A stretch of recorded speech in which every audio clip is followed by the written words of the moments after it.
अस्सलामु अलैकुम वरहमतुल्लाहि वबरकातुहू अऊज़ु बिल्लाहि मिनश शैतानिर रजीम बिस्मिल्लाहिर रहमानिर रहीम।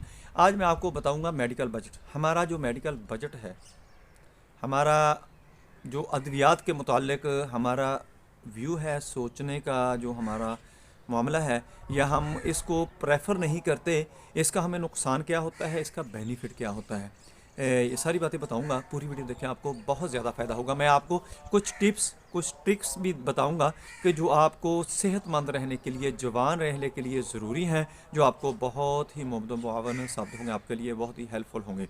दोस्तों, मैं हूं डॉक्टर अफजल रंजन, आप देख रहे हैं यूट्यूब चैनल। मेरा आज का जो मौजू है वो है मेडिकल बजट और awareness for diet, nutrition, medicine. दोस्तों, हमारा अक्सर लोगों का ये कहना होता है कि हम मेडिसिन को तरजीह नहीं देते, अद्वियात को तरजीह नहीं देते। दोस्तों, ये बात सुनें, ये हम अपने आप को चक्कर दे रहे होते हैं, अपने आप को बेवकूफ़ बना रहे होते हैं कि हम मेडिसिन को प्रेफर नहीं करते। क्यों? हमारा बजट नहीं साथ देता, हमारी जेब इजाज़त नहीं देती कि हम मेडिसिन इस्तेमाल कर सकें, अच्छे डॉक्टर को चूज़ कर सकें, उससे ट्रीटमेंट ले सकें, क्योंकि हमारे पास तो हमारा किचन ही चल रहा होता। अगर ये मामला हमारे साथ है तो हमने करना क्या है? हमने अपने आप को बेवकूफ़ नहीं बनाना है। हमने किसी ट्रैक के ऊपर चढ़ के अपने आप को हेल्दी रखना है, अपने आप को जवान रखना है, अपने आप को बीमारियों से महफूज रखना है, या अपने आप के साथ आपने चक्कर नहीं देना, अपने आप को बेवकूफ़ नहीं बनाना। वो कैसे हो सकता है? वो ऐसे होगा कि जब हमारा मेडिकल का बजट नहीं है तो कम से कम हमें कोई मेडिकल की नॉलेज तो मिल सकता है, न्यूट्रिशन का नॉलेज तो मिल सकता है, डाइट प्लान तो मिल सकता है। आजकल तो इतने वसी मौक़े हैं, इतना गोल्डन टाइम चल रहा है कि हर चीज़ आपकी फिंगर टिप के पीछे नीचे है कि आप यूट्यूब के ऊपर, गूगल के ऊपर आप सर्च करें, आपको बहुत सारा मवाद मिल जाएगा। इसके अंदर ये देखें, गलत भी होता है, ठीक भी बहुत है। गलत को और ठीक को आपने देखना है, आपने उसका इंतखाब करना है कि ये ठीक है, गलत है।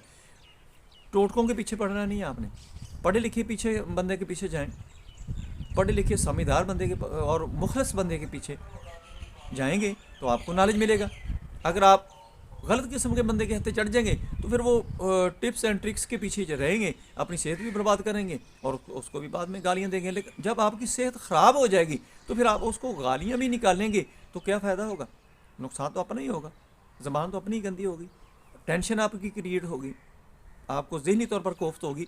दोस्तों, इन चीज़ों से बचने के लिए ये ज़रूरी है कि आपको अपनी बॉडी की अवेयरनेस होनी चाहिए कि मुझे कौन सी चीज़ नुकसानदेह है, मुझे कौन सी चीज़ फ़ायदा मंद है। तो फिर आप मेडिसिन से बच सकते हैं। अपने लाइफस्टाइल को ऐसे अपनाएं कि अपना लाइफस्टाइल जो है उसमें वॉक होनी चाहिए, मॉर्निंग वॉक, इवनिंग वॉक, और अपना डाइट प्लान होना चाहिए, एक्सरसाइज हल्की फुल्की होनी चाहिए, और अपनी सेहत को, अपने इलाके को, अपने मौसम को मद्देनज़र रखते हुए आपने अपना डाइट प्लान, अपनी एक्सरसाइज, अपना वॉक का जो शेड्यूल आपने स्केड्यूल करना है वो करें। आप बिल्कुल ठीक रह सकते हैं। और आपके किचन के अंदर ही सारा इलाज है आपका। अगर आप मेडिसिन की इस्तार नहीं रखते, या आप मेडिसिन अगर नहीं खाना चाहते तो बहुत अच्छी बात है, क्योंकि मेडिसिन जो होती है उसने अगर एक जगह के ऊपर फ़ायदा देना है तो दूसरी जगह के ऊपर वो नुकसान भी कर सकती है, दूसरी चीज़ को वो डैमेज भी कर सकती है। इसलिए अगर आपने बचना है, पहले नंबर पर आपने लाइफस्टाइल को देखें, अपनी खुराक को देखें, और फिर आपने ये करना है कि आपने अगर मेडिसिन से बचना है तो कम से कम अपनी बीमारियां जो है, अपनी सेहत है, उसको डायग्नोज तो कर ले कि इसके अंदर वाकई कोई बीमारी ऐसी ख़तरनाक तो नहीं है जो मुझे नुकसान पहुंचा सके। अगर खुदा न खास्ता आपको ऐसा कोई मसला नहीं है तो अपनी खुराक का ख्याल रखें, अपनी वॉक का, एक्सरसाइज का ख्याल रखें, और अपनी ब्रेन को, अपने दिमाग को फ्रेश रखें। ये सबसे बड़ी बीमारी है। जब आपने अच्छी खुशहाल ज़िंदगी, हेल्दी ज़िंदगी गुजारनी है तो यहाँ से आपको चेंज करना पड़ेगा। दिमाग को चेंज करेंगे तो आप बहुत ही खुश रहेंगे, हैप्पी लाइफ गुजारेंगे। आपके लिए ये हैप्पी लाइफ आपके लिए सेहत का तोहफ़ा होगी, आपकी बजट के लिए आपकी सेविंग होगी, ये आपकी टाइम सेविंग होगी, आपकी इकॉनमी सेविंग होगी, आपके लिए बहुत सारे बेनिफिट लेकर आएगी। लेकिन आपके लिए अवेयरनेस, आपके लिए नॉलेज, आपका अपनी बॉडी को समझना ज़रूरी है, और ये तशख़ीस करना ज़रूरी है कि आपको कोई ऐसा कोई डेंजरस किस्म का कॉम्प्लिकेटेड आपको कोई ऐसा मर्ज़ तो नहीं है जो आने वाले कल में आपको इंतहाई नुकसानदेह सूरत हाल में पहुंचा दे। दोस्तों, मेरी वीडियो पसंद आए इसको लाइक करें, दोस्तों रिश्तेदारों में शेयर करें, बेल आइकन को प्रेस करें, मेरे चैनल को सब्सक्राइब करें। अपना ख्याल रखें, stay connected, stay happy, stay health. اللہ حافظ، السلام علیکم ورحمۃ اللہ وبرکاتہ۔